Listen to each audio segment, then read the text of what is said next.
नमस्कार दोस्तों, आप सभी का हमारे YouTube चैनल में स्वागत है। आज की इस कहानी का नाम है शमशान।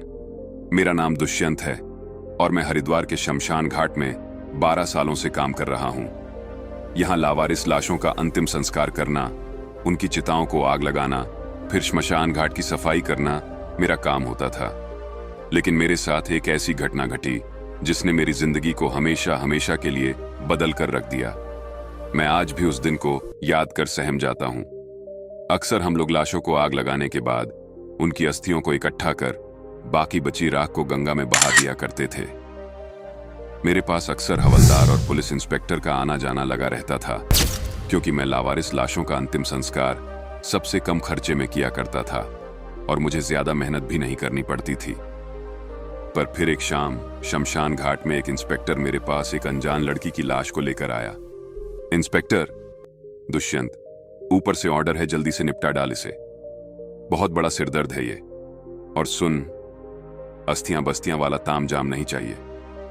बस लाश को फूंक और सारा कुछ गंगा में बहा दे। गंगा मां सब माफ कर देगी।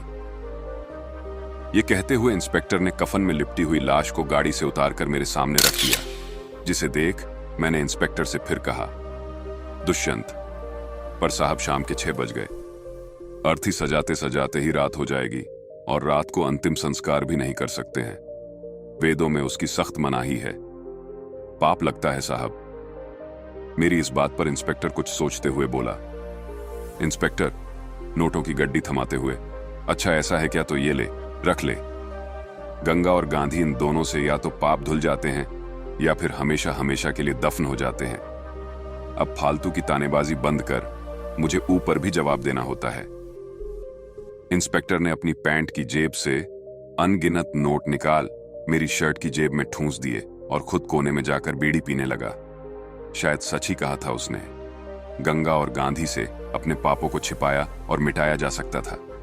तभी तो मैं बिना कोई सवाल किए उस लड़की को जलाने के लिए अस्थियां सजाने लग गया। मैं कफन में दबी लाश को देख ही रहा था कि इतने में इंस्पेक्टर ने मुझे फिर से कहा, इंस्पेक्टर, यार दुष्यंत, वैसे ज्यादा लकड़ियां लगने नहीं वाली हैं।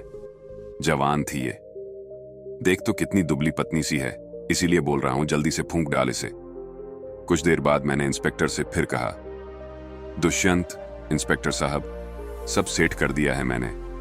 आप जरा लाश को हाथ लगाओ, चिता पर लिटाते हैं इसको। मैं अंतिम संस्कार के सारे इंतजाम कर चुका था। अब बस लाश को चिता पर लिटाकर उसे अग्नि देनी थी, इसलिए मैंने इंस्पेक्टर को अपने पास बुलाया था। इंस्पेक्टर भी मेरे बुलवाने पर मेरी मदद करने आ गया। हम दोनों ने लड़की की लाश को उठाकर उसको चिता पर लिटा दिया। उसका जिस्म तप रहा था। हाँ, लड़की का जिस्म तप रहा था। दुष्यंत साहब, कितना टाइम हुआ है इसे मरे हुए? इस पर इंस्पेक्टर ने कहा, इंस्पेक्टर, तुझे क्या करना? ज्यादा पुलिस वाला मत बन। ज्यादा बोलेगा ना तो इसके खून में तुझको ही अंदर कर दूंगा। समझा? मैं भी इंस्पेक्टर की बात सुन चुप हो गया। मैं हाथ में मशाल लेकर लंच को जलाने आगे बढ़ा ही था कि अचानक लाश के मुंह पर से कपड़ा उड़ गया और मेरी नजर उस लाश के चेहरे को ताकने लगी, जिसे देख मेरी रूह कांप गई। मैंने देखा कि वो लाश अपनी पलकें झपका रही थी। ऐसा लग रहा था कि शायद वो लाश रो रही थी, क्योंकि उसकी आंखों से निकले आंसू थम नहीं रहे थे।